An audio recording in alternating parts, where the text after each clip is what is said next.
बृहस्पतिवार पूजा विधि। बृहस्पतिवार को जो भी स्त्री पुरुष व्रत करें उनको चाहिए कि वह दिन में एक ही समय भोजन करें, क्योंकि बृहस्पतिश्वर भगवान का इस दिन पूजन होता है। भोजन पीले चने की दाल आदि का करें, परंतु नमक नहीं खावे और पीले वस्त्र पहने। पीले ही फलों का प्रयोग कर पीले चंदन से पूजन करें। पूजन के बाद प्रेम पूर्वक गुरु महाराज की कथा सुननी चाहिए। इस व्रत को करने से मन की इच्छाएं पूरी होती हैं और बृहस्पति महाराज प्रसन्न होते हैं तथा धन, पुत्र, विद्या तथा मनवांछित फलों की प्राप्ति होती है। परिवार को सुख शांति मिलती है। इसलिए यह व्रत सर्वश्रेष्ठ और अति फलदायक सब स्त्री व पुरुषों के लिए है। इस व्रत में केले का पूजन करना चाहिए। कथा और पूजन के समय तन, मन, क्रम, वचन से शुद्ध होकर जो इच्छा हो बृहस्पति देव की प्रार्थना करनी चाहिए। उनकी इच्छाओं को बृहस्पति देव अवश्य पूर्ण करते हैं, ऐसा मन में दृढ़ विश्वास रखना चाहिए। बोलिए बृहस्पति भगवान की जय। श्री बृहस्पतिवार व्रत कथा। भारतवर्ष में एक राजा राज्य करता था। वह बड़ा प्रतापी और दानी था। वह नित्य गरीबों और ब्राह्मणों की सहायता करता था। यह बात उसकी रानी को अच्छी नहीं लगती थी। वह न ही गरीबों को दान देती, न ही भगवान का पूजन करती थी और राजा को भी दान देने से मना किया करती थी। एक दिन राजा शिकार खेलने वन को गए हुए थे तो रानी महल में अकेली थी। उसी समय बृहस्पति देव साधु के वेश में राजा के महल में भिक्षा के लिए गए और भिक्षा मांगी। रानी ने भिक्षा देने से इनकार किया और कहा, हे साधु महाराज, मैं तो दान पुण्य से बहुत तंग आ गई हूँ। मेरा पति सारा धन लुटाता रहता है। मेरी इच्छा है कि हमारा धन नष्ट हो जाए और फिर ना रहेगा बांस, ना बजेगी बांसुरी। साधु ने कहा, देवी तुम तो बड़ी अजीब हो। धन संतान तो सभी चाहते हैं, पुत्र और लक्ष्मी तो पापी के घर भी होने चाहिए। यदि तुम्हारे पास अधिक धन है तो भूखों को भोजन दो, प्यासों के लिए प्याऊ बनवाओ, मुसाफिरों के लिए धर्मशालाएं खुलवाओ। जो निर्धन अपनी कुंवारी कन्याओं का विवाह नहीं कर सकते उनका विवाह करा दो। ऐसे और कई काम हैं जिनके करने से तुम्हारा यश लोक परलोक में फैलेगा। परंतु रानी पर उपदेश का कोई प्रभाव ना पड़ा। वह बोली, महाराज आप मुझे कुछ ना समझाएं। मैं ऐसा धन नहीं चाहती जो हर जगह बांटती फिरूं। साधु ने उत्तर दिया, यदि तुम्हारी ऐसी इच्छा है तो तथास्तु। तुम ऐसा करना कि बृहस्पतिवार को घर लीपकर पीली मिट्टी से अपना सिर धोकर स्नान करना, भट्टी चढ़ाकर कपड़े धोना। ऐसा करने से आपका सारा धन नष्ट हो जाएगा। इतना कहकर वह साधु महाराज वहां से अदृश्य हो गए। जैसे वह साधु कहकर गया था, रानी ने वैसा ही किया। 6 बृहस्पतिवार ही बीते थे कि उसका समस्त धन नष्ट हो गया। भोजन के लिए दोनों तरसने लगे, संसारिक भोगों से दुखी रहने लगे। तब वह राजा रानी से कहने लगा कि तुम यहाँ पर रहो, मैं दूसरे देश में जाऊं, क्योंकि यहाँ पर मुझे सभी मनुष्य जानते हैं, इसलिए कोई भी कार्य नहीं कर सकता। देश चोरी परदेश भीख बराबर है। ऐसा कहकर राजा परदेश चला गया और वहाँ जंगल को जाता लकड़ी काट कर लाता, शहर में बेचता, इस तरह जीवन व्यतीत करने लगा। एक दिन दुखी होकर जंगल में एक पेड़ के नीचे निश्चित रूप से आसन जमाकर बैठ गया और अपनी दशा को याद करके व्याकुल होने लगा। बृहस्पतिवार का दिन था। एकाएक उसने देखा कि इस घने जंगल में एक साधु प्रकट हुआ। वह साधु के वेश में स्वयं बृहस्पति देवता थे। लक्कड़हारे के सामने आकर बोले, हे लक्कड़हारे, इस सुनसान जंगल में तू चिंता मगन क्यों बैठा है? लक्कड़हारे ने दोनों हाथ जोड़कर प्रणाम किया और उत्तर दिया, महात्मा जी, आप सब कुछ जानते हैं, मैं क्या कहूँ? यह कहकर रोने लगा और साधु को आत्मकथा सुनाई। महात्मा जी ने कहा, तुम्हारी स्त्री ने बृहस्पति के दिन वीर भगवान का निरादर किया है, जिसके कारण रुष्ट होकर तुम्हारी यह दशा कर दी। अब तुम चिंता को दूर करके मेरे कहने पर चलो तो तुम्हें सब कष्ट दूर हो जाएंगे और भगवान पहले से भी अधिक संपत्ति देंगे। तुम बृहस्पतिवार के दिन पाठ किया करो, 2 पैसे के चने, मुनक्का, मंगलवार उसका प्रसाद बनाओ और शुद्ध जल से लोटे में शक्कर मिलाकर एक अमृत तैयार करो। कथा के पश्चात अपने सारे परिवार और सुनने वाले प्रेमियों में अमृत व प्रसाद बांटकर आप भी ग्रहण करो। ऐसा करने से भगवान तुम्हारी सब कामनाएं पूरी करेंगे। साधु के ऐसे वचन सुनकर लक्कड़हारा बोला, हे प्रभु, मुझे लकड़ी बेचकर इतना पैसा नहीं मिलता जिससे भोजन करने के उपरांत कुछ बचा सकूं। मैंने रात्रि में अपनी स्त्री को व्याकुल देखा है। मेरे पास कुछ भी नहीं जिससे उसकी खबर मंगा सकूं।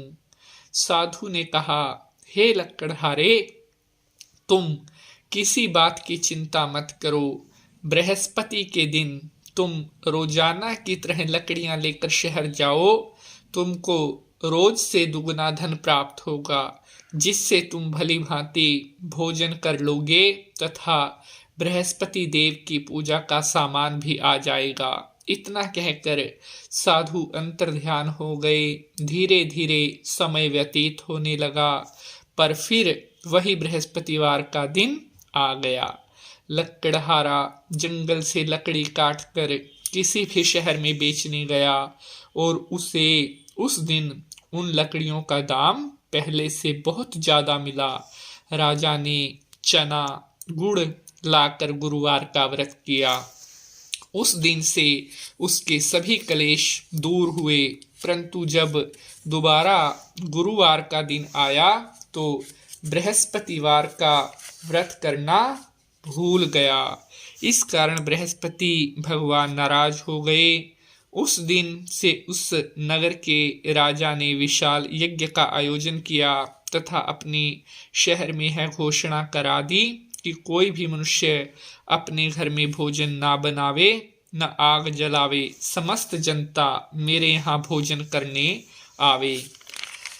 इस आज्ञा को जो ना मानेगा उसके लिए फांसी की सजा दी जाएगी। इस तरह की घोषणा संपूर्ण नगर में करवा दी गई। राजा की आज्ञा अनुसार शहर के सभी लोग भोजन करने गए, लेकिन लक्कड़हारा कुछ देर से पहुंचा, इसलिए राजा उसको अपने साथ घर लिवा ले गए और ले जाकर भोजन करा रहे थे तो रानी की दृष्टि उस खूंटी पर पड़ी जिस पर उसका हार लटका हुआ था। वह वहां पर दिखाई ना दिया। रानी ने निश्चय किया कि मेरा हार इस मनुष्य ने चुरा लिया है।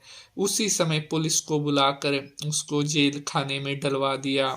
जब लक्कड़हारे जेल खाने में पड़ गया और बहुत दुखी होकर विचार करने लगा कि ना जाने कौन से पूर्व जन्म में कर्म से मेरे लिए दुख प्राप्त हुआ है। और उसी साधु को याद करने लगा जो जंगल में मिला था। उसी समय तत्काल बृहस्पति देव साधु के रूप में प्रकट हो और उसकी दशा को देखकर कहने लगे, अरे मूर्ख, तूने बृहस्पति देव की कथा नहीं करी, इस कारण तुझे दुख प्राप्त हुआ है। अब चिंता मत कर। बृहस्पतिवार के दिन जेल खाने के दरवाजे पर 4 पैसे पड़े मिलेंगे। उनसे तुम बृहस्पति देव की पूजा करना, तेरे सभी कष्ट दूर हो जाएंगे। बृहस्पति के रोज उससे 4 पैसे मिले। लक्कड़हारे ने कथा कही।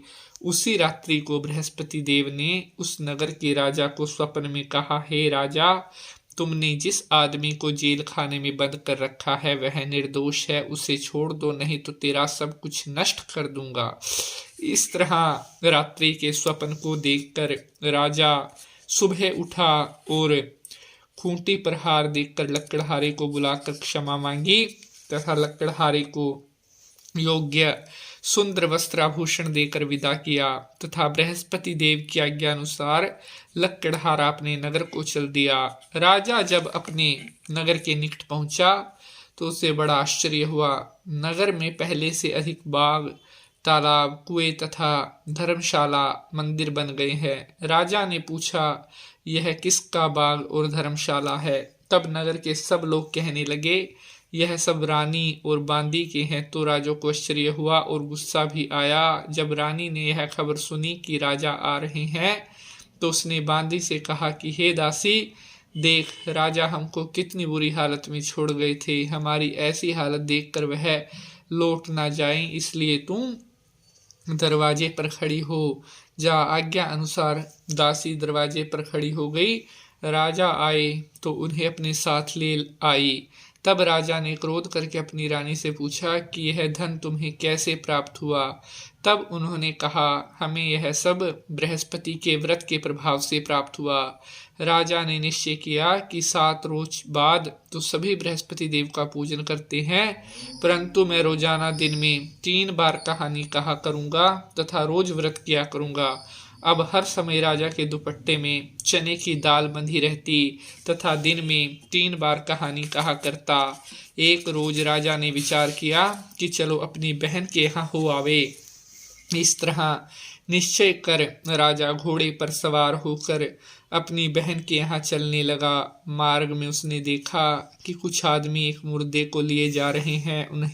उन्हें रोककर राजा कहने लगा, अरे भाइयों, मेरी बृहस्पति देव की कहानी सुन लो। वे बोले, हमारा तो आदमी मर गया, इसको अपनी कहानी की पड़ी है। परंतु कुछ आदमी बोले, अच्छा कहा, हम तुम्हारी कथा भी सुनेंगे। राजा ने दाल निकाली और जब कथा आदि हुई कि मुर्दा हिलने लग गया और जब कथा समाप्त हो गई तो राम राम करके मनुष्य उठकर खड़ा हो गया। आगे मार्ग में उसे एक किसान खेत में हल चलाता मिला। राजा ने उसे देखा और उससे बोला, अरे भैया, तुम मेरी बृहस्पतिवार की कथा सुन लो। किसान बोला, जब तक मैं तेरी कथा सुनूंगा तब तक 4 हरैया जोत लूंगा। जा अपनी कथा किसी और को सुनाना। इस तरह राजा आगे चलने लगा। राजा के हटते ही बैल पछाड़ खाकर गिर गए तथा उसके पेट में बड़ी जोर का दर्द होने लगा। उस समय उसकी माँ रोटी लेकर आई और उसने जब यह देखा तो अपने पुत्र से सब हाल पूछा। बेटे ने सभी हाल कह दिया तो बुढ़िया दौड़ी दौड़ी उस घुड़सवार के पास गई और उससे बोली कि मैं तेरी कथा सुनूंगी, तू अपनी कथा मेरे खेत पर चलकर ही कहना। राजा ने बुढ़िया के खेत पर जाकर कथा कही, जिसके सुनते ही वह बैल उठ खड़े हुए तथा किसान के पेट का दर्द बंद हो गया। राजा अपनी बहन के घर पहुंचा। बहन ने भाई की खूब मेहमानी की। दूसरे रोज प्रातःकाल राजा जगा तो वह देखने लगा कि सब लोग भोजन कर रहे हैं। राजा ने अपनी बहन से कहा कि ऐसा कोई मनुष्य नहीं है जिसने भोजन नहीं किया हो, मेरी बृहस्पतिवार की कथा सुन ले। बहन बोली, हे भैया, यह देश ऐसा ही है, पहले यहाँ लोग भोजन करते हैं, बाद में अन्य काम करते हैं। अगर कोई पड़ोस में हो तो देख आऊं। वह ऐसा कहकर देखने चली गई, परंतु उसे कोई ऐसा व्यक्ति नहीं मिला जिसने भोजन ना किया हो। अतः वह एक कुम्हार के घर गई जिसका लड़का बीमार था। उसे मालूम हुआ कि उनके यहाँ 3 रोज से किसी ने भोजन नहीं किया। रानी ने अपने भाई की कथा सुनने के लिए कुम्हार से कहा। वह तैयार हो गया। राजा ने जाकर बृहस्पतिवार की कथा कही, जिसको सुनकर उसका लड़का ठीक हो गया। अब तो राजा की प्रशंसा होने लगी। एक रोज राजा ने अपनी बहन से कहा कि हे बहन, हम अपने घर को जाएंगे, तुम भी तैयार हो जाओ। राजा की बहन ने अपनी सास से कहा। सास ने कहा, हाँ चली जा, परंतु अपने लड़कों को मत ले जाना, क्योंकि तेरे भाई के कोई औलाद नहीं है। बहन ने अपने भैया से कहा, हे भैया, मैं तो चलूंगी, कोई बालक नहीं जाएगा। राजा बोला, जब कोई बालक नहीं चलेगा तब तुम क्या करोगी। बड़े दुखी मन से राजा अपने नगर को लौट आया। राजा ने अपनी रानी से कहा, हम निर्वंशी राजा हैं, हमारा मुंह देखने का धर्म नहीं है और कुछ भोजन आदि नहीं किया। रानी बोली, हे प्रभु, बृहस्पति देव ने हमें सब कुछ दिया है, हमें औलाद अवश्य देंगे। उसी रात को बृहस्पति देव ने राजा से स्वप्न में कहा, राजा उठ, सभी सोच त्याग दे, तेरी रानी गर्भ से है। राजा की यह बात सुनकर बड़ी खुशी हुई और 9वें महीने में उसके गर्भ से एक सुंदर पुत्र पैदा हुआ। तब राजा बोला, हे रानी, स्त्री बिना भोजन के रह सकती है, बिना कहे नहीं रह सकती। जब मेरी बहन आवे तुम उससे कुछ कहना मत। रानी ने सुनकर हाँ कर दिया। जब राजा की बहन ने यह शुभ समाचार सुना तो वह बहुत खुश हुई तथा बधाई लेकर अपने भाई के यहाँ आई। तभी रानी ने कहा, घोड़ा चढ़कर तो नहीं आई, गधा चढ़ी आई। राजा की बहन बोली, भाभी, मैं इस प्रकार न कहती तो तुम्हें औलाद कैसे मिलती। बृहस्पति देव ऐसे ही हैं, जिसके मन में कामनाएं हैं सभी को पूर्ण करते हैं। जो सद्भावना पूर्वक बृहस्पतिवार का व्रत करता है एवं कथा पढ़ता है, सुनता है और दूसरों को सुनाता है, बृहस्पति देव उसकी सभी मनोकामनाएं पूर्ण करते हैं। भगवान बृहस्पति देव उसकी सदैव रक्षा करते हैं और उसका कल्याण करते हैं। बोलिए बृहस्पति भगवान की जय। बृहस्पतिवार व्रत कथा की आरती। ओम जय बृहस्पति देवा, स्वामी जय बृहस्पति देवा। छिन छिन भोग लगाऊं तुमको फल मेवा। ओम बृहस्पति देवा, तुम पूर्ण परमात्मा, तुम अंतर्यामी, स्वामी तुम अंतर्यामी। जगत पिता जगदीश्वर, तुम सबके स्वामी। ओम जय बृहस्पति देवा, चरणामृत निज निर्मल, सब पातक हरता, स्वामी सब पातक हरता। सकल मनोरथ दायक, कृपा करो भरता। ओम जय बृहस्पति देवा, तन मन धन अर्पण कर, जो शरण पड़े तेरे, स्वामी शरण पड़े तेरे। प्रभु प्रकट तब होकर, प्रभु प्रकट तब होकर, आकर द्वार खड़े। ओम जय बृहस्पति देवा, दीन दयाल दयानिधि, भक्तन हितकारी, पाप दोष सब हरता भव बंधन हारी। ओम जय बृहस्पति देवा सकल मनोरथ दायक सब संशय तारो विषय विकार मिटाओ संतन सुखकारी। ओम जय बृहस्पति देवा जो कोई आरती तेरी प्रेम सहित गावे स्वामी प्रेम सहित गावे ज्येष्ठानंद बंद सो निश्चय ही पावे। ओम जय बृहस्पति देवा। सब बोलो विष्णु भगवान की जय, बोलो बृहस्पति देव भगवान की जय।